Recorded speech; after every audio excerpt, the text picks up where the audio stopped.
My first encounter with the Donach wines was in April 2022 in a masterclass in Lech, Austria, and I was deeply touched. Martin is a truly honest guy who makes mesmerizing Pinots, Chardonnays and Completer in Mallis, Graubünden, Switzerland. He not only wants his wines to be enjoyed by people who can appreciate great wines made in his exceptional region, but he is also eager to make Swiss wines more known and recognized all over the world.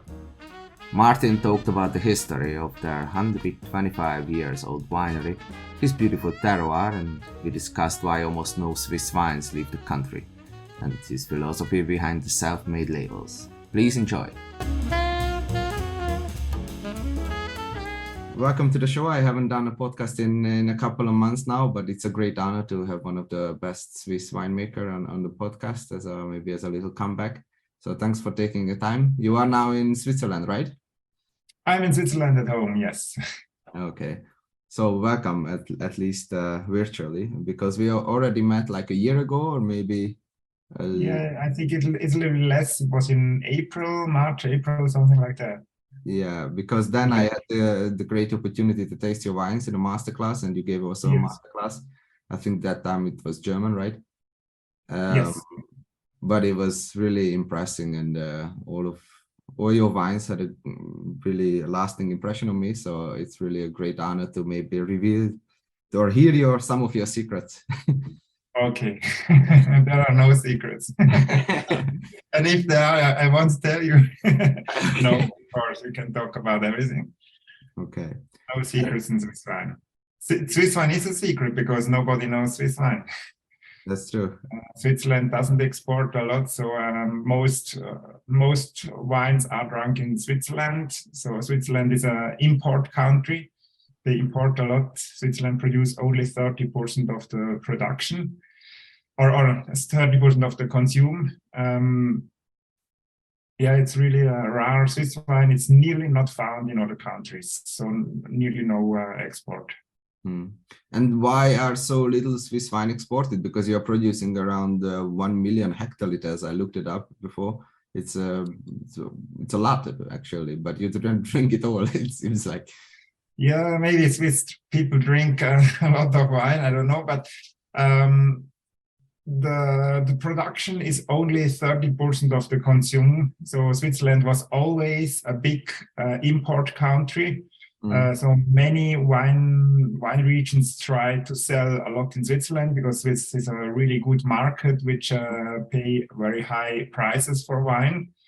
I think the average price is the highest in the world after Belgium. I think Belgium is even higher for a bottle of wine, which pay more for a bottle of wine than in Switzerland. So every single wine producing country try to sell a lot to Switzerland, and we have the best market in front of our door. It's also a little bit complicated to export wine from Switzerland because we are not in the EU. And so wine producers are not used to export. They don't have necessity to export because they can sell easily the wine here in Switzerland, especially the good wineries, the famous wineries with small production. They even have not enough wine for the home market. So we work almost 75% of our production go to the best restaurants in Switzerland. And even there we have waiting list. At the moment, we have also very long, huge waiting list for our wines for private customers, especially our Unique, which is the most famous wine of our winery. There we are sold out in 2 hours with allocations of 2-3 bottles. And we have waiting lists for 400 people waiting for these wines. So it doesn't make sense to export a lot. But I decided to export a little bit because I think it's bad that people don't know Swiss wine. Because we are in the middle, in the heart of all the really famous wine countries around us. We have France, Germany, Austria, and Italy. All really great, famous, world-famous wine countries, and we are in the middle of all of them, between these countries. the heart of these European wine countries, and nobody knows Swiss wine. People know Swiss chocolate, Swiss watch, Swiss cheese, but nobody knows Swiss wine. And it's a little bit bad. We also had many people asking for our wines in other countries already 10 years ago. We had Burj Al Arab in Dubai, or Noma in Denmark, when it was the best restaurant in the world. They asked for our wines, and we told them, sorry, we don't export.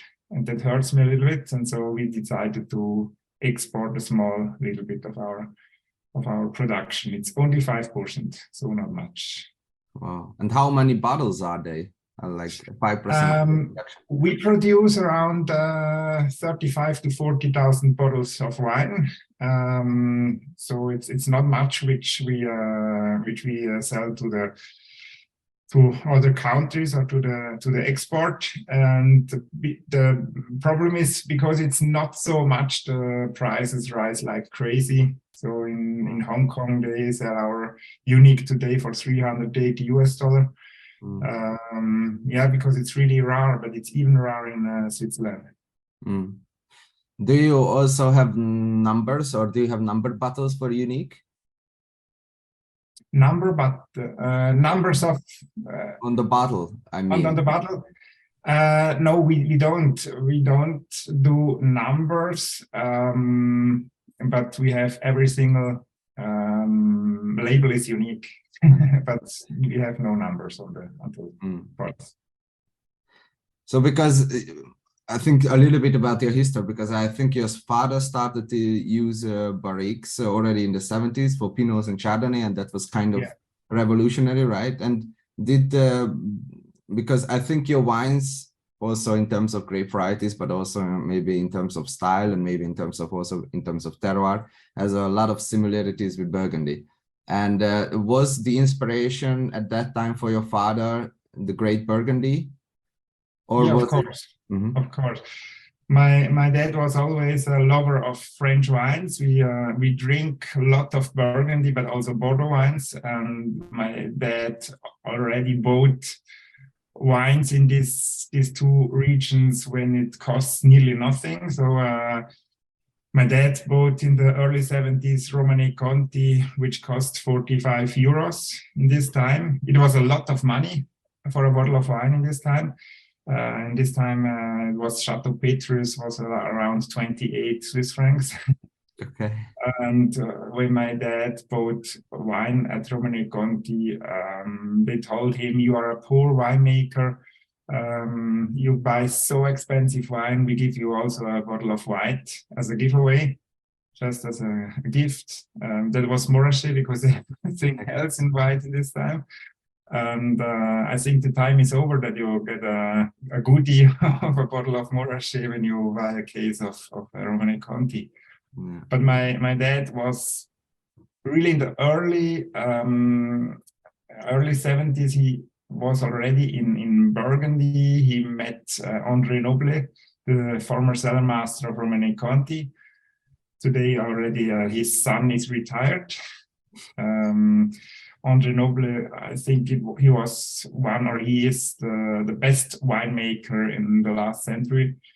My dad learned a lot of him. He met him, and he went in and out in this cellar. He tasted nearly every vintage of the last century, and he learned a lot of André Noble. André Noble also tasted our wines and told to my dad, you have fantastic grapes, but you don't know to make wine. And he gave him, in 73, he gave him 2 used Latache barrels, which he brought to Switzerland. And he tried to make wine in Burgundy style. And that was a revolution, because they nearly took off our appellation, because they say it's not a typical wine anymore. It's too much wooded, it's not typical. And in this time, nobody else expect Burgundy and Bordeaux aged wine in French barrels. And in the early 80s, there was Angelo Gaia in 83, which started with using barrels in America, it was Mondavi, Torres in Spain, or Keller in Germany. But all these guys started nearly 10 years later. My dad already had experience with using barrels for 10 years when they started all. And so we got good contact with all these wineries. Mm-hmm. And because you mentioned the typical taste in Switzerland at that time, what was actually the typical taste? Because I think your winery has been around since more than 100 years, right? So how do you see maybe the evolution of the Swiss wine? Yeah. This year we have the 125 years jubilee of our winery. And in this time, it was just a light, easy drinking red wine. Pinot Noir was just light, fruity. Today you couldn't sell wine in this style anymore. But in this time, it was just normal to have a light, easy drinking a red wine. For a lot of food, and usually they have been aged in stainless steel. Maybe some producer had also big oak vats to age the wine. But the barrels have been completely different style, because in this time in the school, in the agriculture school, they learned to filter the wine 20, 30 times. Everything had to be sterile and controlled, and the barrel was completely different between the style they did in this time. And was it always clear to you that you're gonna take on the winery, or did you always wanted to be a winemaker? Yes and no. I always loved this profession of my dad. My parents had always fun what they did, and so I was also very interested to do that. But I have many different talents, like my dad as well. My dad is a very great chef. He could be an exceptional chef. He is a very good musician. He plays every instrument. Me also, I have many different talents. I was also interested to make an apprenticeship as a chef, to make the hotel school. I was interested also in graphic design, things like that. And today I'm happy that I'm winemaker. I have a winery because I can use all these talents in my profession. I make my website on my own. I never paid €5 for a graphic designer, because I make everything on my own, the labels. And I'm often in the gastronomy. We work with the best Michelin star restaurants all over Switzerland. And most sommeliers, most chefs are close friends. So I have all the professions I'm interested in, I have in my profession as well. Wow, that's maybe that's like kind of a dream you haven't dreamt yet. Yes, of course, my life is a dream. I love my job, and I think the key to success is always passion. And it doesn't matter if you're a winemaker, if you're a banker, if you are a chef, if you are a journalist, or what else. The most important thing is that you have a passion what you do. And if you have a passion, you can also have success. But without passion, it's difficult to have success in your profession, I think. Yeah, couldn't agree more. And when you took over the winery, and that was in 2001, right? So I was in different other countries to make some apprenticeships, or to make some experience. I was in Australia, in Tasmania, the South Island in Australia. I was in South Africa. I was in France, and was in Spain. And I'm back home since 2021. 2001. Sorry, 2001. Now 22 years almost. Yeah. And I guess you learned a lot of things in these places. But what was maybe your biggest or what was the biggest learning maybe for you, or which wineries or which terroirs made the biggest impact on you? Yeah, many people ask me that. I think it's difficult because I learned everywhere something. It's quite different. I worked in really, really different wineries, in small wineries, in big wineries. Most I learned, I'm sure I'm learned by my dad, because we have our terroir, we have our grape varieties, we have our climate, and there I learned the most, I think. But I worked also in Bordeaux, and Bordeaux was quite interesting from the marketing, what they do, how they sell wine, how they make events, things like that. I think Bordeaux is or was in this time just much before all the other countries. It's changed a lot now, I think, but Bordeaux is still fascinating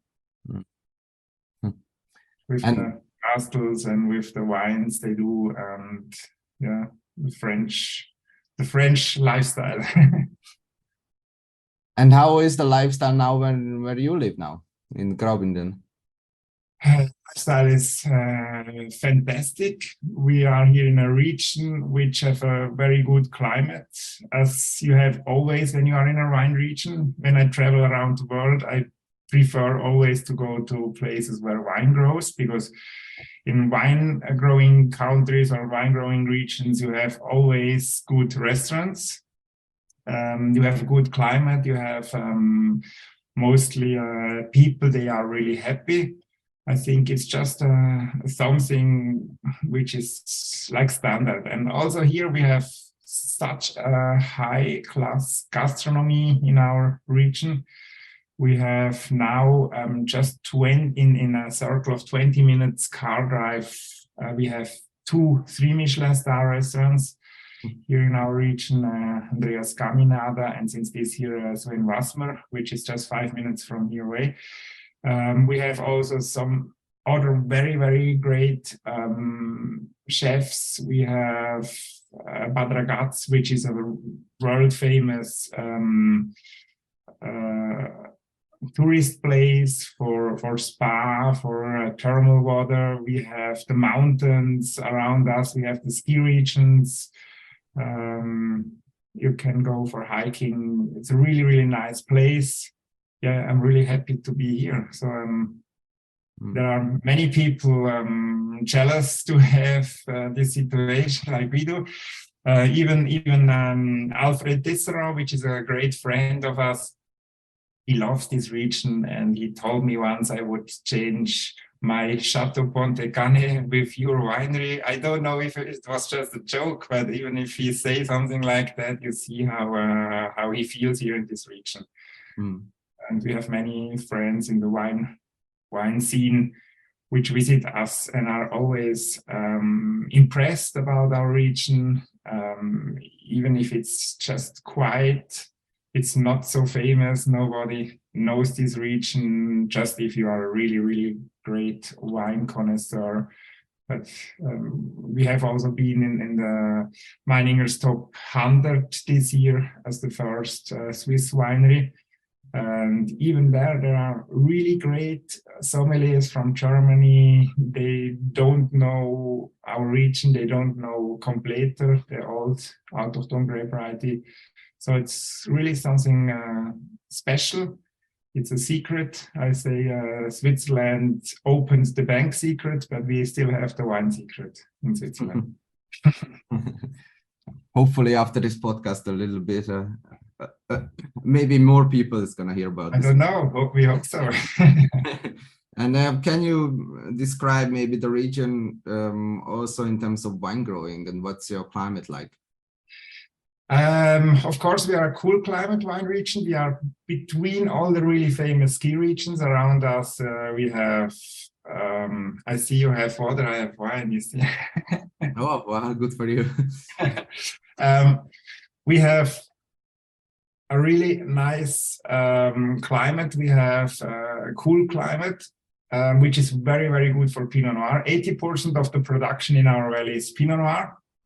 We have quite similar soil to Burgundy, a lot of calcar, and the advantage we are high over sea, but we have very dry summer, and also in the spring and in the harvest time, during the harvest season, we have really dry because we have the föhn, the hot wind, which makes dry weather, and so we don't have big problem with the botrytis. So the grapes don't rot so easily.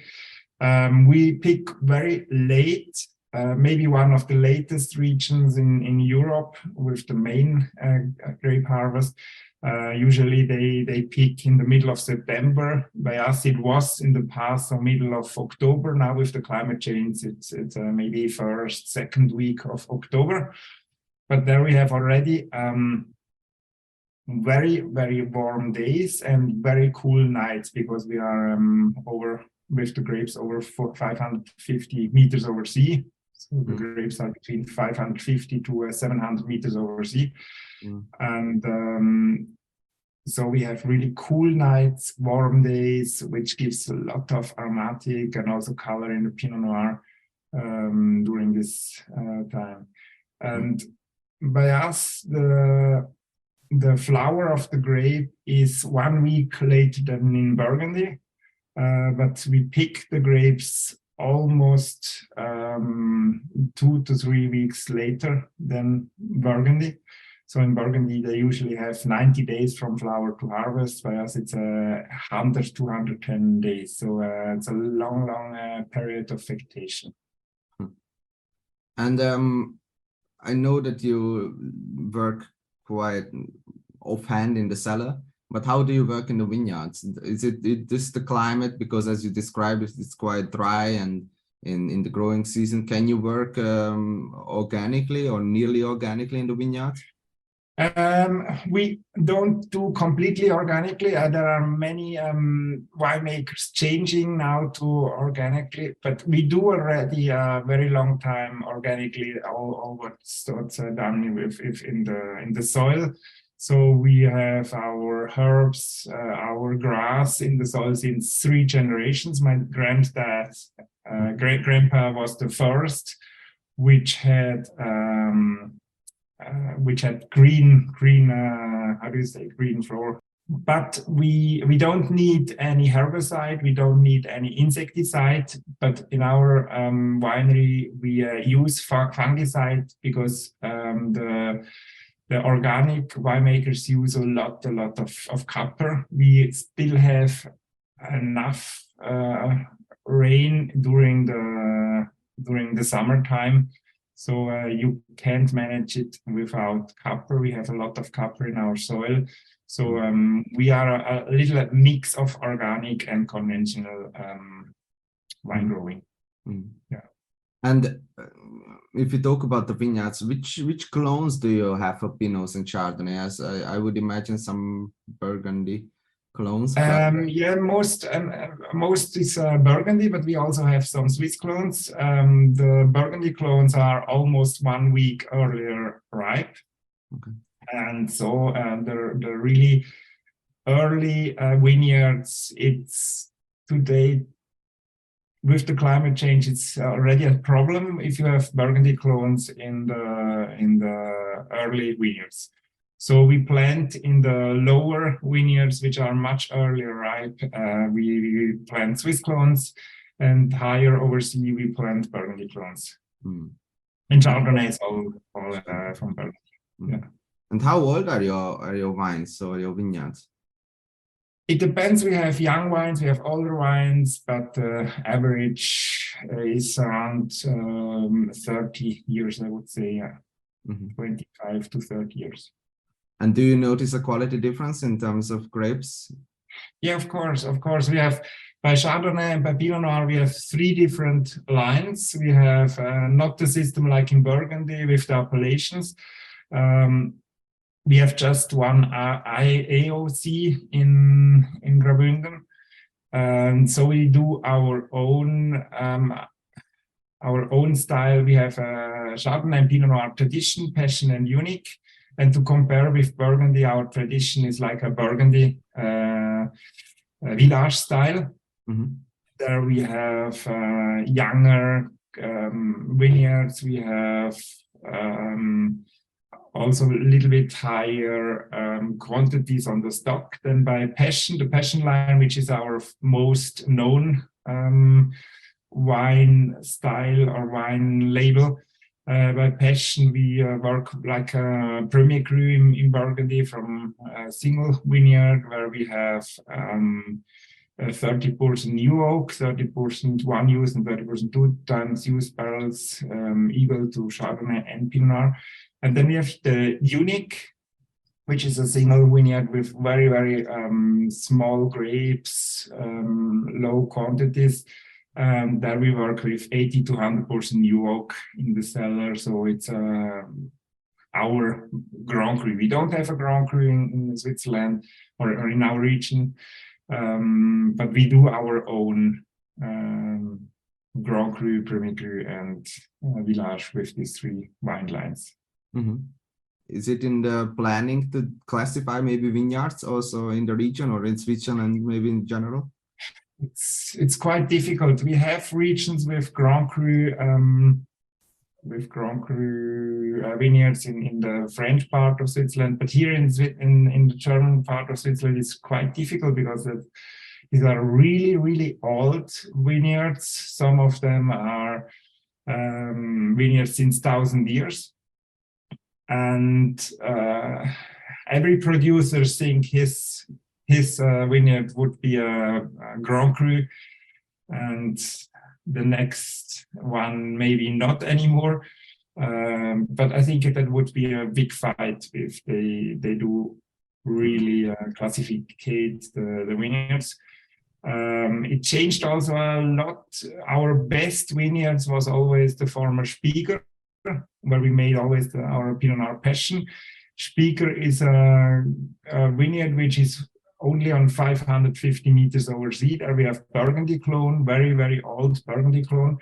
But with the climate change, we have always problems there with the Suzuki flies in hot years. Also, we have problems with that the grapes rot before they are ripe. So we decided now to plant completely there, to take off the Pinot Noir. Because in the past it was our Grand Cru. Today it's too warm. I think it changed a lot with the climate change. But we see that also in Burgundy. Sometimes it changed a lot. Romane Conti, I think today my favorite vineyard is Sévillon, Romane Sévillon, because I think they have much profit with the climate change.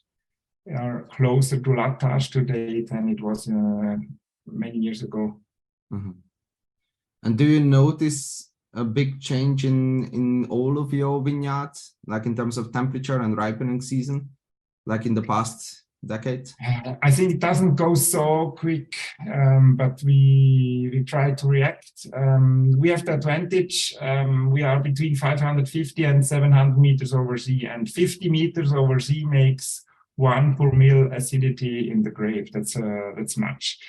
So the vineyards which are higher, which have been maybe the little bit worse vineyards in the past, today they are much better than they have been before. Mm-hmm. And so we changed a little bit, but I think it's not so fast. I hope our region will also in 20 years be a great Pinot Noir region, and I hope I don't have to plant all with Merlot. Even if I like Merlot, but I love Pinot Noir. Mm. You already mentioned the sea level, but you haven't mentioned the soil. I imagine that would be an important aspect for you.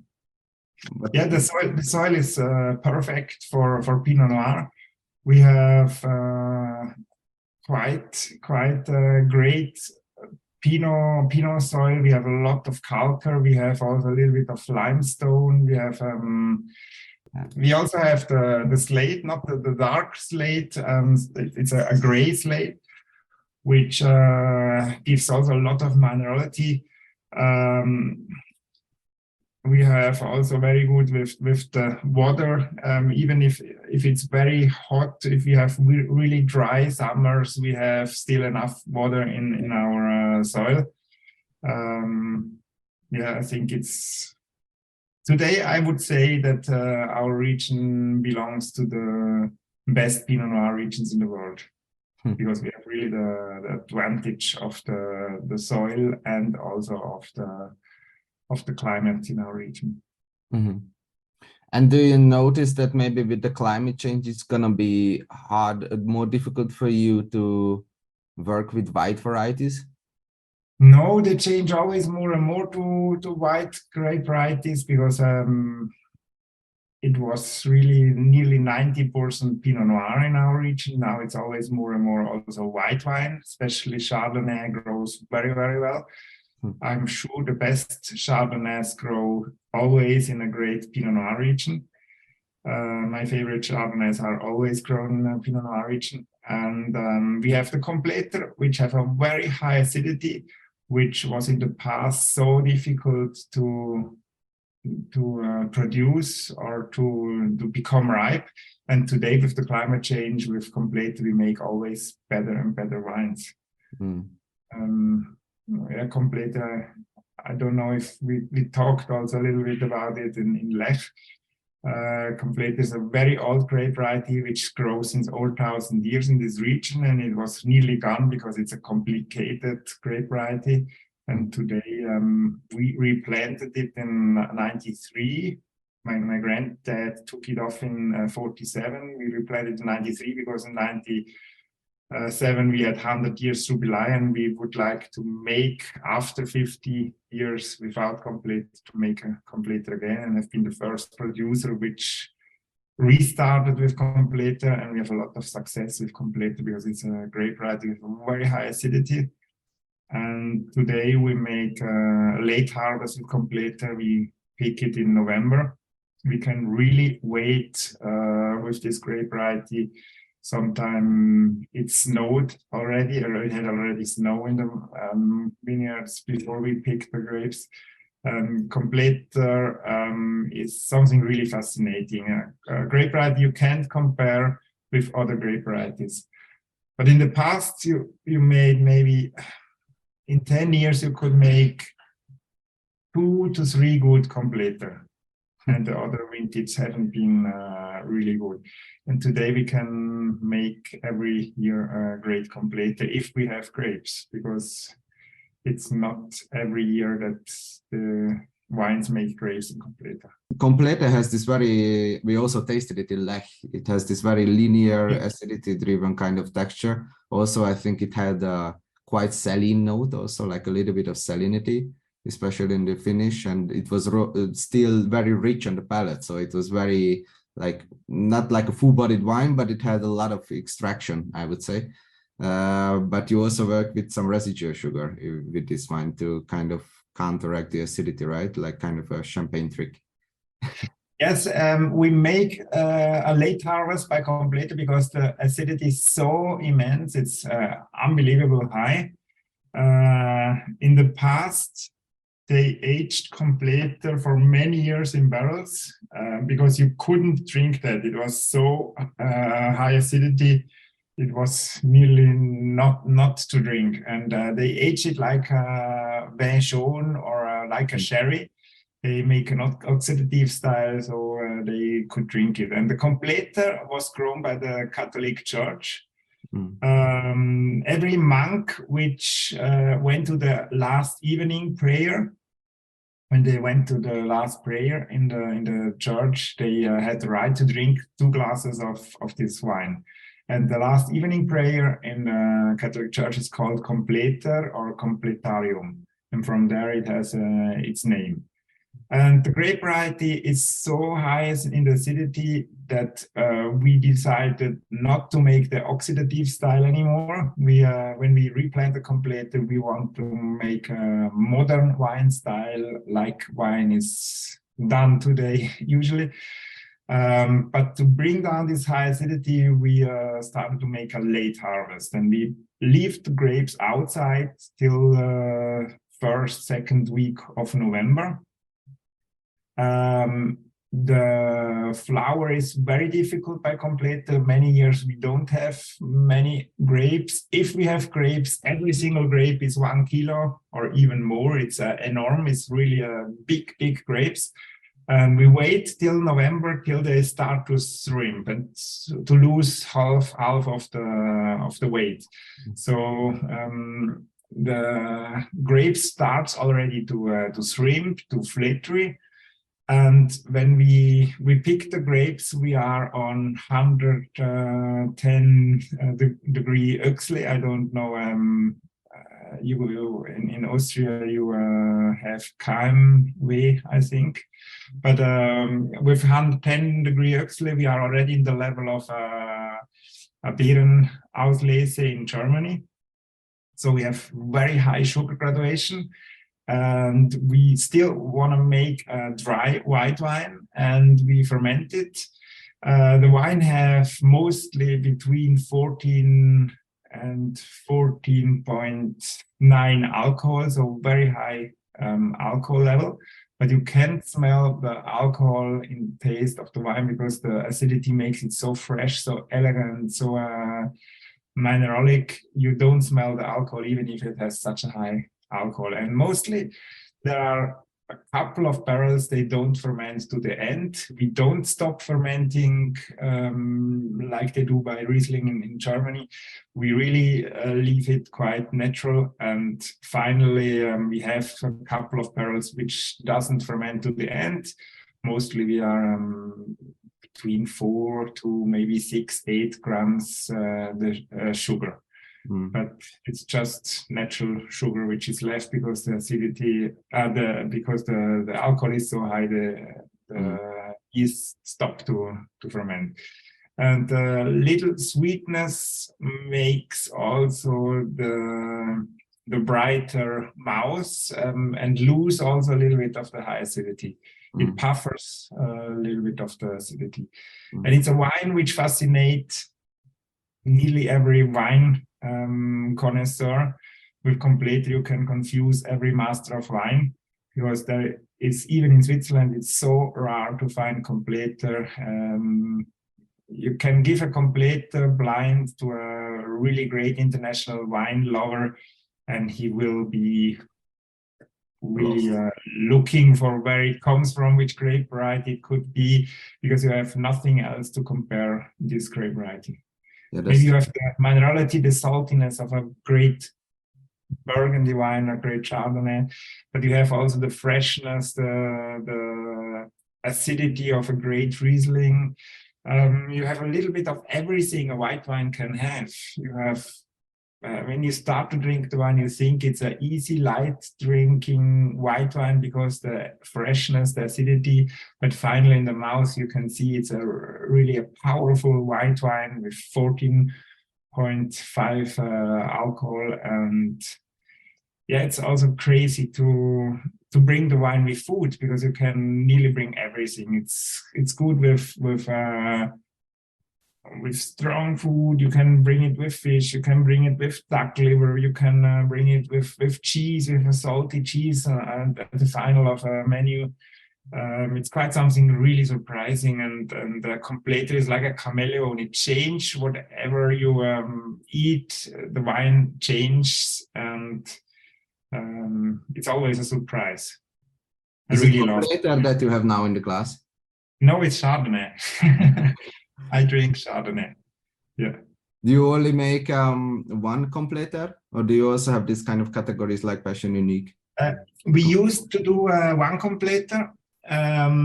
Many people ask us why you don't do different completer. We have one winemaker in Malans, here in the village where I'm from. He still does the oxidative completer style, because he has very much success with the oxidative style they did in the past. Many people, many sommeliers love this oxidative style. I'm not a big fan of the oxidative completer style. I prefer to age the wine in the bottle and then have the oxidation there, because it changes a lot of the aromatic of the wine when you age it. But in 2018, we had a really huge vintage, and I tried to make sweet wine also with completer, but it was just once we tried to do that, and the wine is still in the cellar. It's already bottled, but not on the market yet. But it's a sweet wine, which we did from the completer. But normally, in normal years, we do just one completer. But maybe in the future, when we have more vineyards of completer, then maybe we make a second line. We'll see. Are you planning to expand, like in terms of vineyard size? Yes, we do the Spieger, the vineyard with which one of our best Pinot Noir, which is already too warm now. We will plant completer next year. And are there any other wineries which work with this variety, or is it like kind of still like a hidden gem in the Swiss wine world? No, always more and more. And we had a lot of success. Many people are fascinated about completer because nobody knew that, and now the really famous people start to discover completer. Last week was David Schildknecht here in Milan, just to make a completer story. I think James Robinson was really impressed about completer. Also wineries which are very interested. The Mondavi sisters have been here 2 or 3 weeks ago. They have been so fascinated about completer. They'd like to try to plant completer in California. Also Dirk Nieport, which is a close friend of me, he is a big fan of completer. He told me he tried to plant completer in Douro Valley. Last week I was in Lech. Dorli Moore was just tasting our completer for the first time in her life. She tried the completer and she was also very impressed. Yeah, I think it's something which impresses a lot of people. Even if our Pinot Noir and Chardonnays are world famous, or not famous, they are not famous, but they have the quality of the really great Chardonnays and Pinot Noirs in the world. But completer is something people don't know, and so it's much easier to impress by a new grape variety than with the common Chardonnay and Pinot Noir. Yeah, I was also really impressed. So it was like fireworks in the mouth. I think I didn't expect this kind of intensity. So I'm sure that you have a great future with that. And now there are many people or many winemakers producing completer as well. When we started with completer, it was nearly gone. We have now 60 R, so a little bit more than half a hectare. I was a long time the biggest completer producer in the world, but it's easy if there exist only 2 hectares. But it's growing like crazy. Also in other parts of Switzerland, they are planting completer now.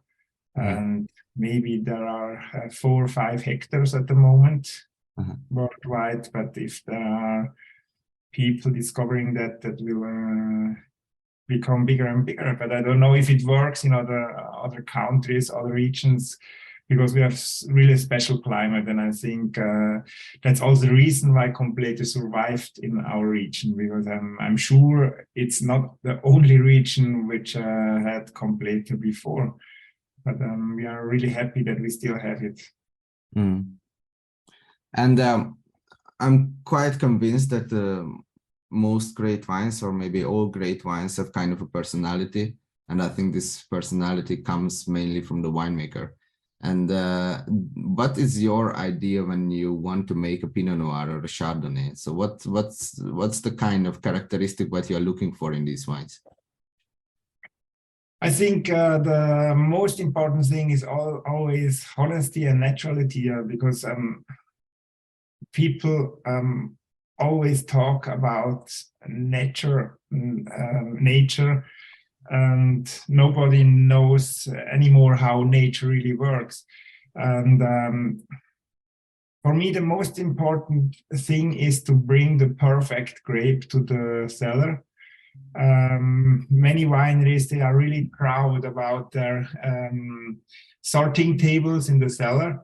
I hate sorting tables because I say a grape which I don't want to have in the cellar couldn't come to the cellar. We have a team which select the grapes already very perfect in the vineyard. Me and my dad, we go 4, 5, 6 times before picking to every single road in the vineyard.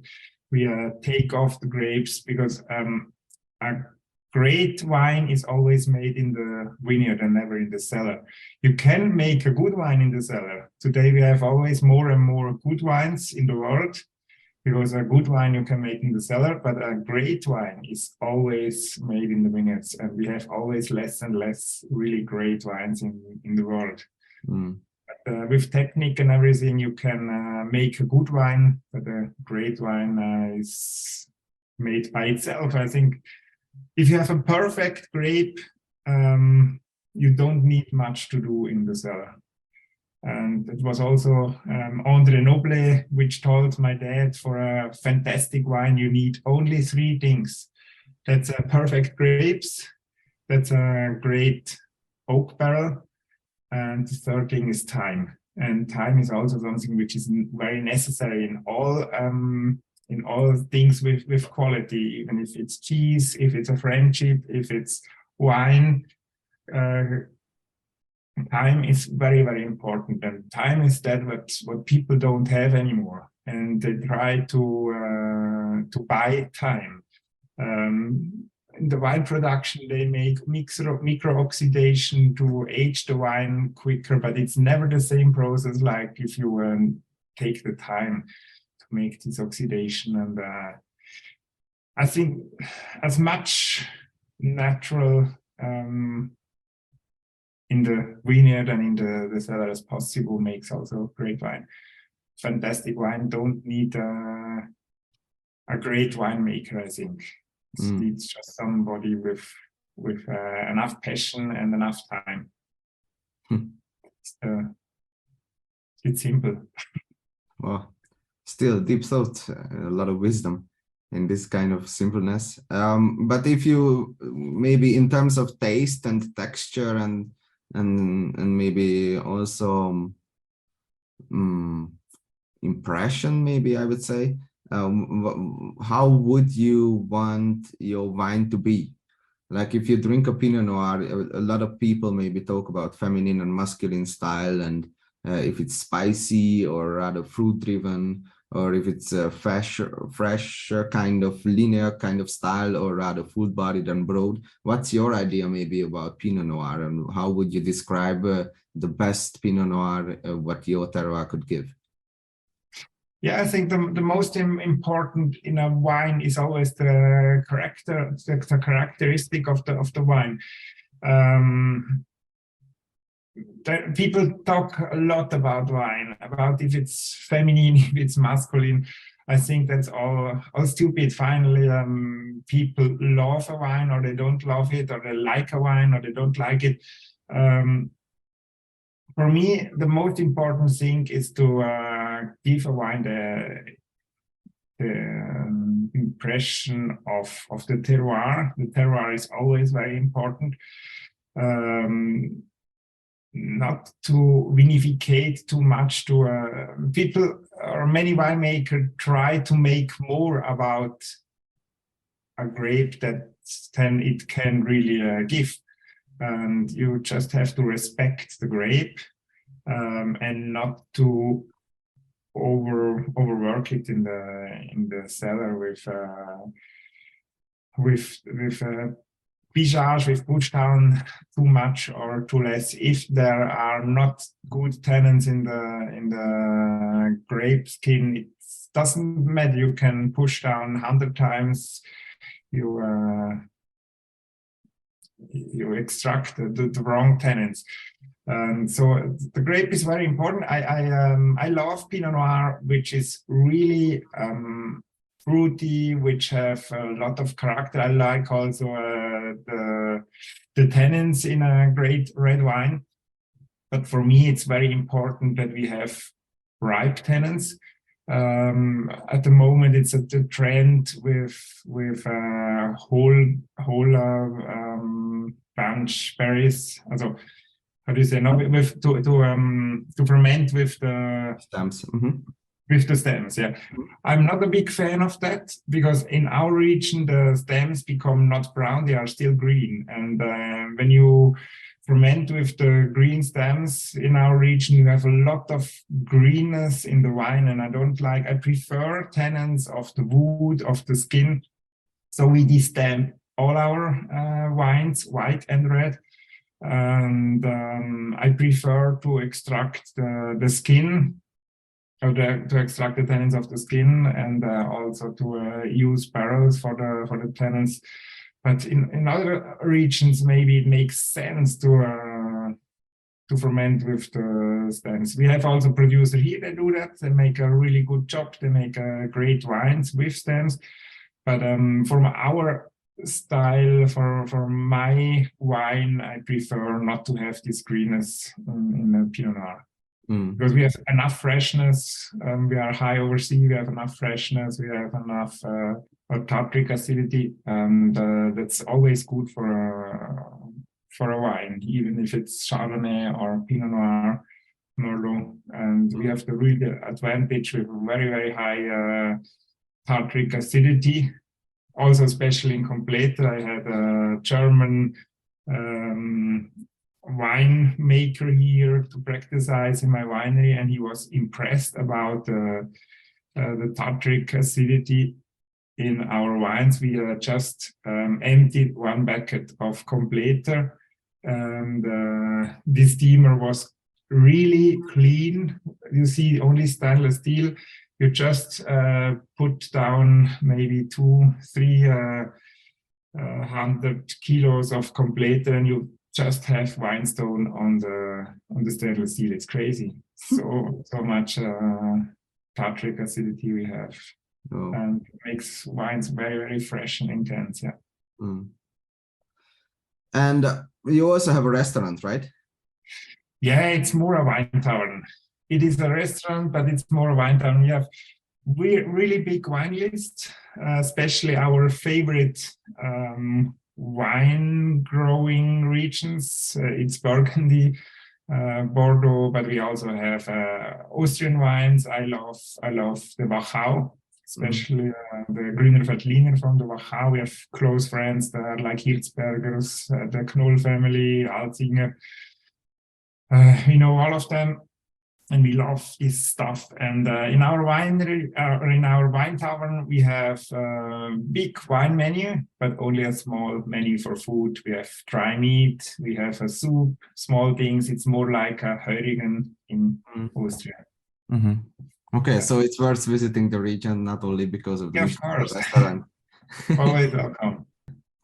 Can you maybe talk briefly a little bit about other wine regions in Switzerland? Because I think it's a great diversity in the country, not only language-wise, but also in terms of climate, right? So what would be maybe your red line to understand the Swiss wine country, or what are maybe the biggest clusters? Yeah, Swiss wine is so many different grape varieties. In Ticino, they have Merlot, which can compete with the really great Pomerol Merlots. So in our region, there is Pinot Noir, Chardonnay, which is really great. We have other wine regions which make fantastic Pinot Noir, like other Swiss-German regions, but also at Neuchâtel. They make also fantastic Pinot Noir. Then in the French part of Switzerland, they have the best Gutedel or Chasselas in the world. At Dézalé, they make fantastic Chasselas, which you can also age, even if they have a very, very low acidity. Then in Valleys, they have so many different grape varieties, many out-of-tone grape varieties. We have only the Completer, but in Valleys, they have, I don't know, it's so many, the Petit Darwin, Haida, Johannisberg. We have so many different grape varieties, which are quite interesting. And Nobody knows it. Yeah. So many great wines in every region. So it's not just our region. We have a fantastic variety of different wine styles, winemakers. Yeah. And it changed a lot the last years. Yeah. To be honest, I was also a little bit surprised that now I'm studying for the WSET diploma and Switzerland is not even included in the curriculum. Yeah, it's crazy. It's because just nobody knows it. Yeah. Switzerland is still a black point on the wine lists, but I think always more and more connoisseur wine lovers start to discover Switzerland. And for me, that's also the reason why I'm sure we need to make a little bit of export. I try to animate also other Swiss winemakers to export a little bit, even if it's not necessary for us. Also, we have waiting lists in Switzerland, but I think it's necessary, even if it's just 5% of the production. Every good wine producer in Switzerland should export a small little bit just for Swiss wine, for the Swiss wine market, because really maybe some tourists come to Switzerland and taste some Swiss wine, but in restaurants all over the world, you can't find Swiss wine. It's really something rare. Yeah, and wine is the perfect passport, actually, if you think about it, because it transmits the terroir, it transmits the people, maybe even an autochthonous grape variety, a little bit of the design, how the classification system works. It's the perfect passport if you think about it. Yeah. And I think it's always much more easy to impress people if you have no image. Switzerland have not a good image, not a bad image. We have no image in the international wine market. But for us, it's easier to impress people because people go on a Swiss wine or taste a Swiss wine and have no preconceived notions. Yeah. Yes, yeah, and I think Chateau Petrus have more difficult to impress people because you drink a Chateau Petrus and you have so much heard about the wine. It's easier if you have no image to impress people. Yeah, true. Well, your wines impressed me, so I hope and I recommend others to try your wines, and most is fine maybe. Do you want to add something maybe, or do you have another message maybe for the listeners? No, I think we talked a lot about all the different things, and the best is if you come to Malanz and visit us and see the winery, and maybe then you will have some more questions. That's true. I'm definitely going to do that. Nice, beautiful, Martin. Thank you for your time. Perfect. And I wish you very, very nice holidays. You too. Christmas. All the best for 2023. What do you drink at the Christmas table? I don't know yet. Normally I decide on Christmas Day. Yeah. Some money countries from your father's cellar. Usually we do really crazy stuff on Christmas. This year we have also some people on the table which don't drink really great wines, so it doesn't make sense to open Romane Conti or Chateau Dican. But I'm sure we will find something special. Yeah. Thank you very much. Great. Perfect. Thank you so much. Thank you, Martin. Thank you. Bye-bye. Have a nice day. Bye-bye. Bye. Good day.